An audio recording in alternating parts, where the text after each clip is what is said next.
Di kerajaan Bacan, sang raja pun juga penasaran apa yang terjadi di kerajaannya. Tapi banjir bandangnya sudah surut, sudah selesai, muncullah batu mulia yang berwarna-warni di pinggiran sungai. Jadi ada konon ceritanya itu legenda. Legenda kan suatu cerita rakyat ya. Kerajaan Bacan dulu punya raja sama ratu. Nah, ratunya ini suka bersedih di taman.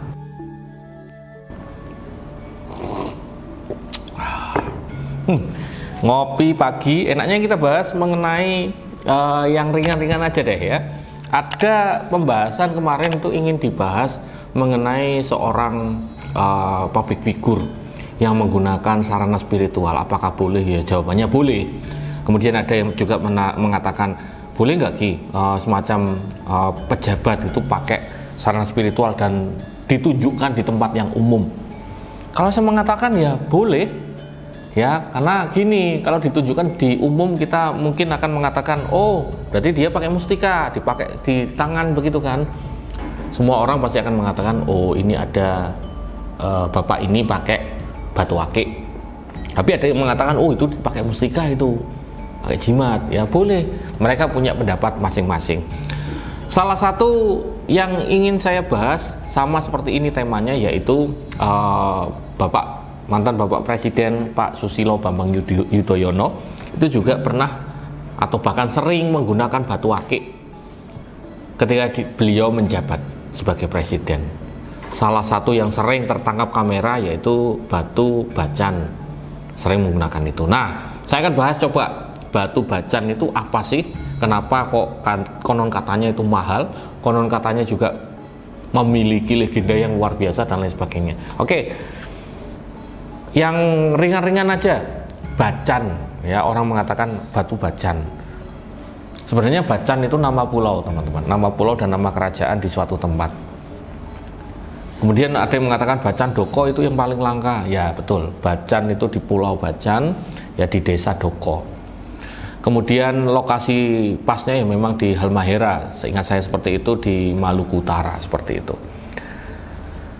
Kalau di dalam secara langsung ya, di dalam apa ini namanya mineralnya, batu akik Bacan itu warna yang dominan kan kalian mungkin paham, warnanya kehijauan mengkristal, terkadang ada kehitaman.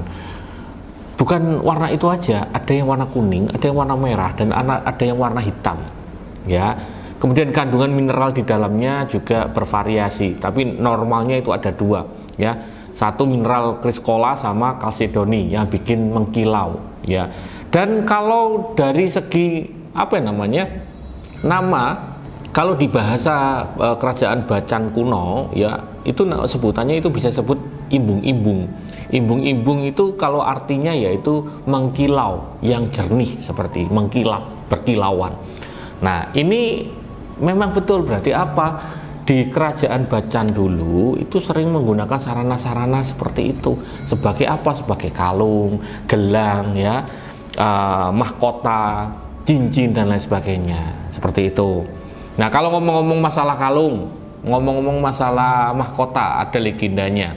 Ini pun ditulis di websitenya Kemendikbud. Coba kalian bersani, kalian lihat. Itu ada. Jadi ada konon ceritanya itu legenda. Legenda kan suatu cerita rakyat ya.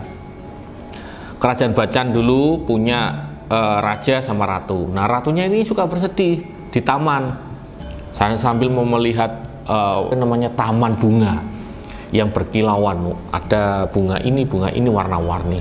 Tapi si ratu ini suka terhadap benda yang warna-warni dan berkilau. Didatangilah oleh sang raja ya. Sang raja menanyakan, kenapa kamu kok selalu bersedih? Katanya, saya suka dengan hal yang warna-warni, tapi saya suka yang berkilau, termasuk mahkota Baginda. Mahkotanya kan sangat mewah tuh, ada batu mulianya. Nah, suka seperti itu sang ratu. Kemudian suatu hari ya, entah itu beberapa hari, terjadilah bencana yang luar biasa, banjir bandang di situ. Nah, di kerajaan Bacan, sang raja pun juga penasaran apa yang terjadi di kerajaannya. Tapi banjir bandangnya sudah surut, sudah selesai, muncullah batu mulia yang berwarna-warni di pinggiran sungai. Sejak saat itulah ya batu bacan itu mulai terkenal di seantero kerajaan itu. Nah, ini menurut legendanya seperti itu. Nah, ngomongin masalah batu bacan, ya saya sebagai seorang spiritualis, saya akan mengangkat di sisi spiritualnya. Kalau di batu bacan sendiri teman-teman, itu memang mampu menyerap energi yang luar biasa. Ya, setiap batu, akik, apapun itu juga mampu menyerap energi.